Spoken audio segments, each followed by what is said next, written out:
a rainy day. It was the month of July. It was very hot.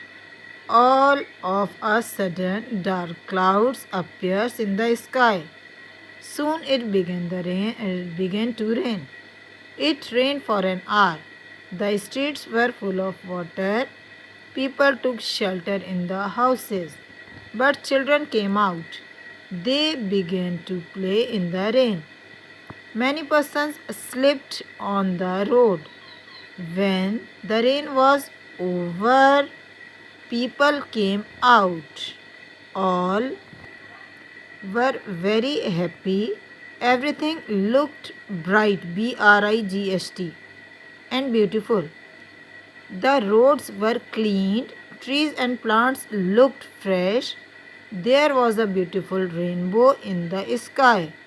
All enjoyed a sound sleep that night because the weather became very fine.